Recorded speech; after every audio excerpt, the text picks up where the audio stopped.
আসসালামু আলাইকুম রহমতুল্লাহি ওয়া বারাকাতুহু। সবাই কেমন আছেন? আশা করি ভালো আছেন। ক্যামেরার সামনে তো কথা বলতে লজ্জা লাগে। আমরা তো পুরুষ মানুষ, লজ্জার কিছু নেই। ক্যামেরার সামনে আসছি একটা কথা বলার জন্যই। 2025 সাল আসছে, আলহামদুলিল্লাহ। বিগত দিনগুলা কেমন গেছে সেটা নাই বলি, সব মিলিয়ে আলহামদুলিল্লাহ। 2025 সাল আসছে, সেই উপলক্ষে যে বাংলাদেশে উদযাপন করছে, উদযাপন করা ভালো। আপনি যদি মুসলমান হয়ে থাকেন, নামাজ পড়েন, আল্লাহর কাছে ভালো কিছু চান, অবশ্যই আল্লাহ তাআলা আপনাদেরকে দিবে। আল্লাহ বলছে আমার কাছে চাইতে হবে, ইনশাল্লাহ দেওয়ার মালিক আল্লাহ। আপনি চাইতে হবে আল্লাহর কাছে।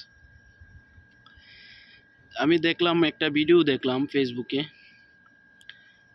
যে রাতে যেই আতশবাজিগুলো ফুটাইছে, পাখিগুলা ঘুমিয়েছিল। আমাদের দেশের খারাপ মানুষদের জন্য এই পাখিগুলো রাইতে ঘুমাইতে পারে নাই। অনেক কষ্ট লাগছে ভিডিওটা দেখার পরে, যে এগুলা তো বলতে পারে না। এগুলা যদি কথা বলতে পারতো তাহলে প্রতিবাদ করতে পারতো। আল্লাহ তো তাদেরকে জবান দেয় নাই, আল্লাহ তো তাদেরকে শ্রেষ্ঠ মাখলুক বানায় নাই। শ্রেষ্ঠ মাখলুক বানাইছে আমাদেরকে। আমরা মানুষ, কিন্তু আমরা কি আজও মানুষ হইতে পারছি? আল্লাহ সবাইকে বোঝার তৌফিক দেখ। যেসব লোকেরা এই খারাপ কাজগুলো করছে, আল্লাহ তাদেরকে বোঝার তৌফিক দেখ।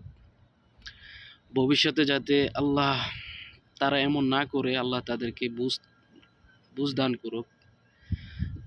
আমি এতটুকুই বলবো। আপনারা সবাই তাদের জন্য দোয়া করবেন, আল্লাহ যাতে তাদেরকে নেক হায়াত দেন এবং কি ভালো কাজ করার তৌফিক দেন।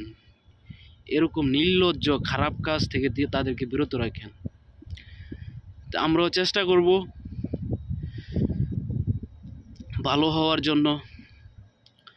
সবাই পাশে থাকবেন, ভিডিওটি শেয়ার করে দেবেন। আমার অডিয়েন্স যারা আছে তাদেরকেও আমি ধন্যবাদ জানাই, যে এসব কাজ থেকে অবশ্যই আমরা সবাই বিরত থাকব। আল্লাহ আমাদেরকে নেক বুঝ দান করুক। সবাই ভালো থাকবেন। আসসালামু আলাইকুম রহমতুল্লাহ।